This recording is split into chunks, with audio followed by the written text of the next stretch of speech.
Bueno, chicos, empezamos entonces. Si se llega a cortar, les mando otro link y listo.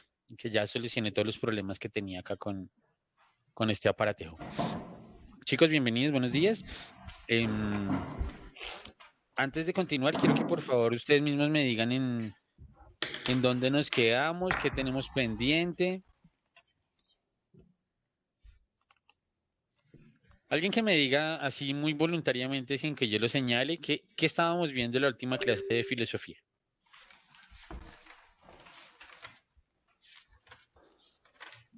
No todos.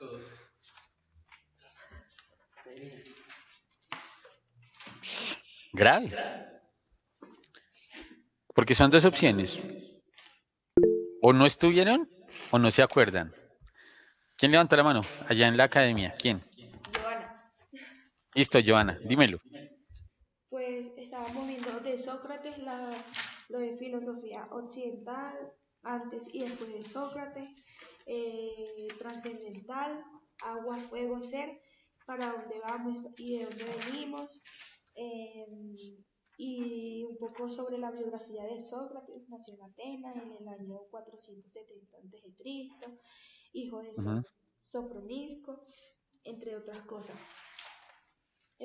Ok, Luego el método socrático, que fue el primero, segundo, tercero. El primero, cuestionar las creencias y suposiciones del otro. El segundo, estimular la reflexión y el pensamiento crítico. Tercero, llegar a una comprensión más profunda de la verdad.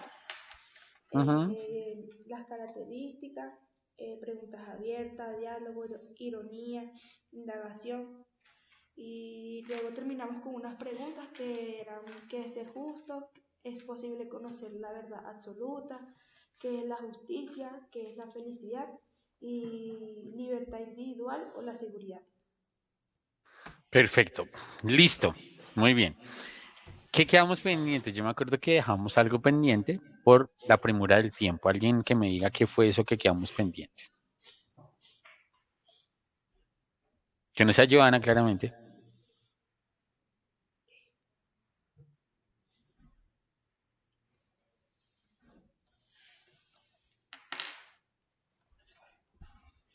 ¿Todos esos? Bueno. Pues yo les cuento. Las preguntas que hicimos la vez pasada para actualizarnos y quedarnos volver a quedar en donde estábamos, les preguntaba yo temas como, por ejemplo, qué significa ser justo en una sociedad, si es lo mismo que seguir la ley, por ejemplo. Les preguntaba si es posible conocer la verdad absoluta, por qué sí o por qué no. Les preguntaba qué es la libertad, si es un derecho o una responsabilidad, cómo definíamos la felicidad, si era un estado emocional o una condición de vida. Les preguntaba también si es más importante la seguridad o la libertad individual y por qué.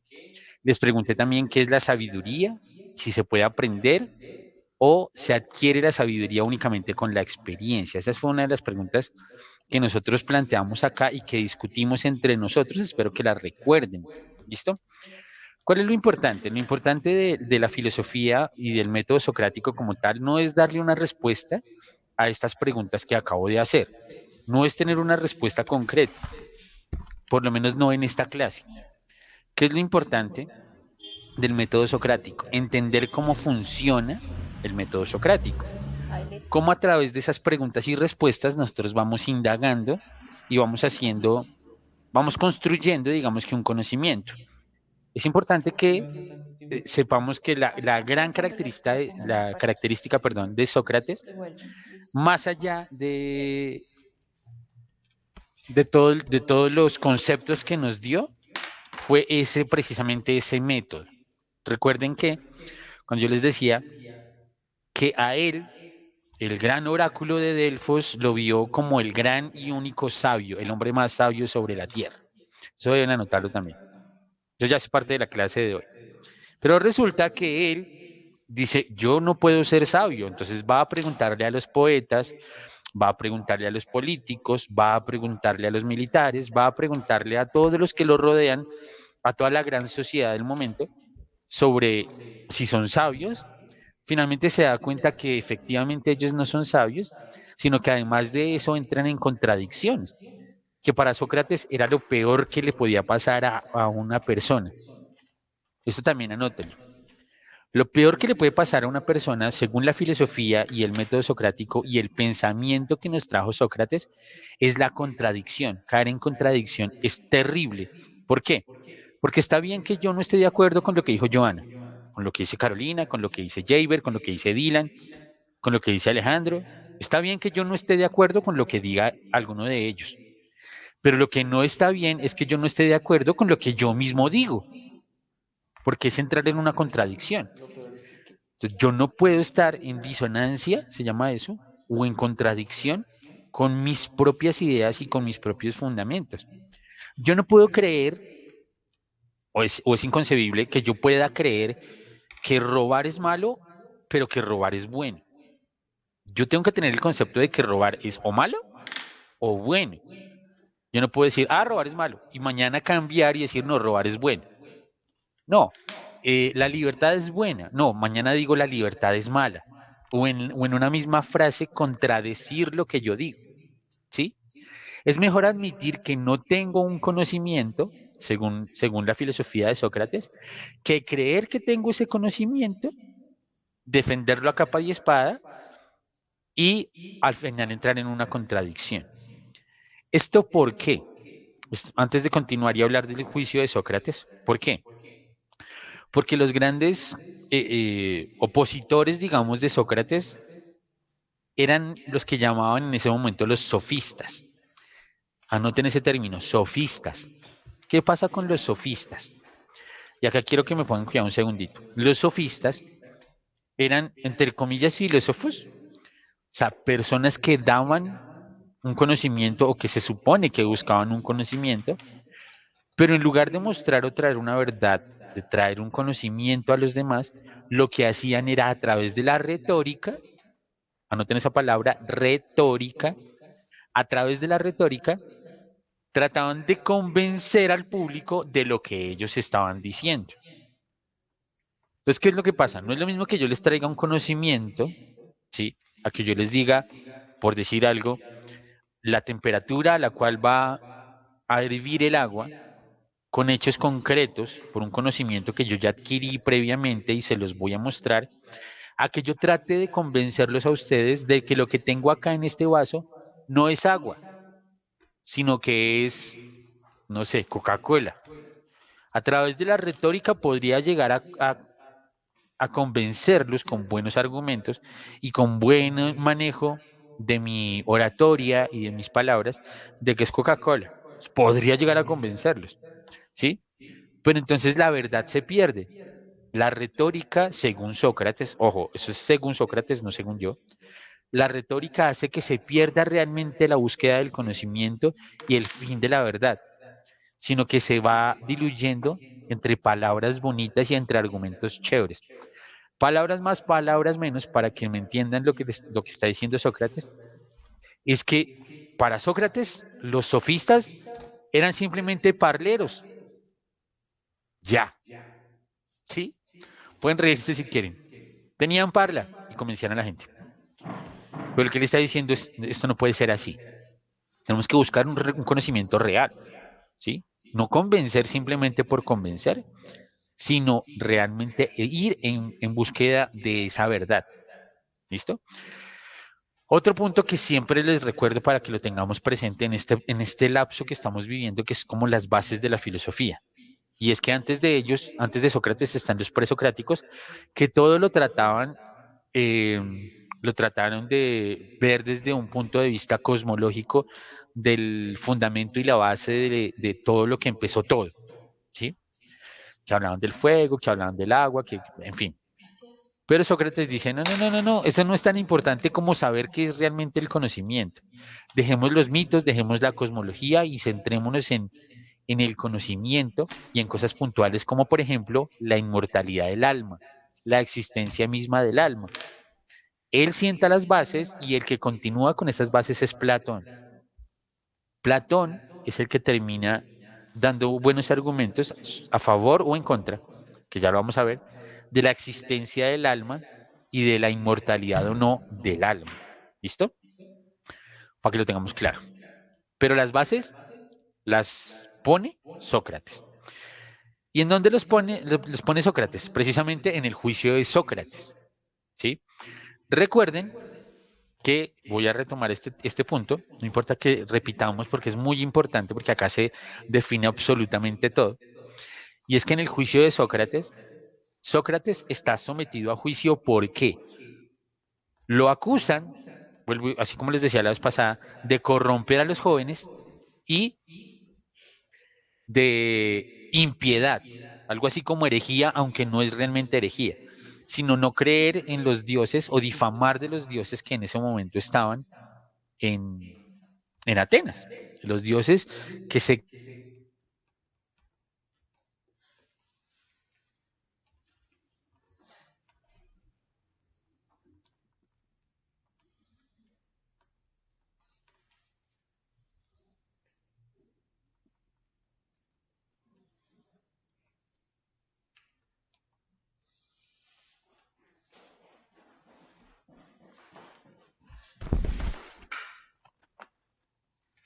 incluso su vida, ojo, no les estoy diciendo que sean suicidas ni mucho menos, les estoy diciendo es que esos principios fundamentales que los rigen a ustedes como personas, no los cambien. Eso es lo que nos está mostrando como ejemplo Sócrates. Y es a lo que voy a continuar. Entonces, hay un momento en el diálogo en que literalmente les voy a leer lo que dice Sócrates. Dice, prefiero con mucho morir habiéndome defendido de este modo de vivir, habiéndolo hecho, habiéndolo hecho, que vivir, perdón, perdón, voy a volver a empezar. Prefiero con mucho morir habiéndome defendido de este modo que vivir habiéndolo hecho de esa otra manera, refiriéndose a cómo hacían los juicios. Es decir, que él prefiere morir así que humillarse como lo hacían los demás. Básicamente, no, le da vida a una frase que más adelante va a decir otro personaje, que ya ahorita les digo quién es, que dice que es mejor vivir, morir de pie que vivir de rodillas, ¿sí? Es mejor morir de pie que vivir de rodillas. Él no se va a arrodillar ante los que lo están acusando en este momento, sabiendo que es absolutamente inocente. Además que si lo hace, estaría aceptando de alguna manera que es culpable. Entonces él no lo va a hacer, ¿sí? En ese momento, Sócrates ya no solo está tocando su pensamiento, sino con su vida misma una cuestión ética fundamental, y es que la vida física, la propia vida física, no es lo más valioso, que no hay que querer conservar la propia vida a cualquier precio. Por ponerlo en términos aristotélicos, Aristóteles es el discípulo de Platón, que Platón es el discípulo de Sócrates, no es lo mismo la vida a secas que la vida buena. Puede que haya ocasiones que la vida buena, la vida noble, nos exija aceptar que nuestra vida física termine o incluso sacrificarla. Estas ideas vuelven y aparecen, y alguien por ahí nombró a este filósofo, por allá con algunos matices en Nietzsche, donde su noción de morir, perdón, a tiempo. Pero eso lo vamos a dejar para cuando veamos a Nietzsche. ¿Listo? Otro de los momentos claves de Sócrates contra Meleto, que Meleto es el que lo está acusando, el que lo acusó frente a los jueces, eh, es en la apología, que es la apología contra Meleto, que es el texto que nos da Platón. Cuando Sócrates coge a Meleto, que es uno de sus acusadores, e empieza a interrogarle, le dice, va a leer literalmente porque lo tengo acá. ¿No es cierto que consideras de la mayor importancia que los jóvenes sean lo mejor posible? Dice Meleto, yo sí. Dice Sócrates, ea, dinos entonces, ¿quién los hace mejores? Como te preocupa el tema, Meleto, seguro que lo sabes, porque lo has pensado mucho. Meleto le dice esto, Sócrates, los jueces. Sócrates le dice, interesante, Meleto, todos los jueces, o unos sí y otros no. Y aquí pone contra las cuerdas a Meleto. ¿Por qué? Si alguien se atreve a decirme por qué, levante la mano. ¿Por qué lo pone frente a las cuerdas o contra la pared? Porque la respuesta de Meleto lo va a atar a lo que sigue. Si Meleto dice que unos jueces sí y otros no, tendría que decir cuáles sí y cuáles no, en cuyo caso estaría acusando a los jueces, entonces él no se va a poner la soga en el cuello. Por eso dice que todos, ¿sí? Todos. Eso teniendo en cuenta que han sido elegidos por azar. Esa es la genialidad de Sócrates en su método socrático. Sócrates eh, lo lleva, digamos, contra las Profe, cuerdas y dice, señor, ¿es Mileto o Meleto? Meleto, Meleto. Ah, bueno.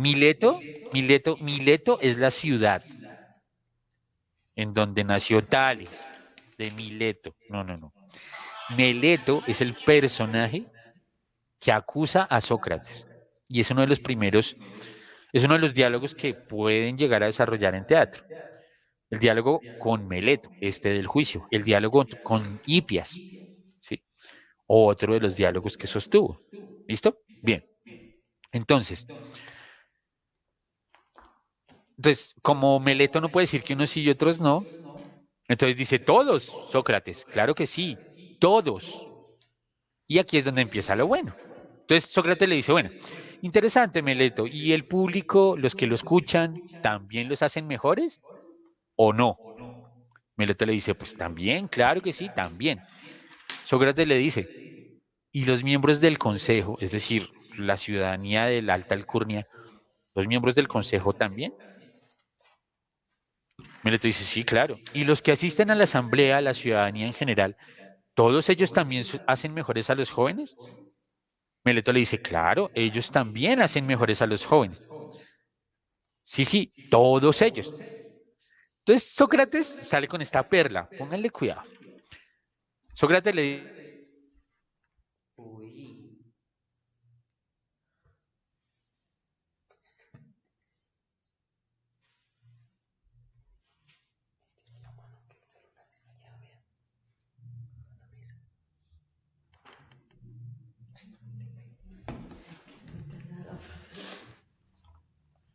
vientre, cuando descubriéndose, pues se había tapado, nos dijo, Profe, y fue lo, señor, nos habíamos ido porque se fue el internet, pero ya volvió.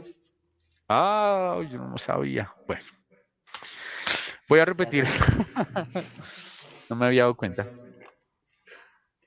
Estamos en el último, Pues es de verdad. se nos fue el internet. Ay, sí, ¿y a qué horas fue eso? Yo seguía charlando y charlando.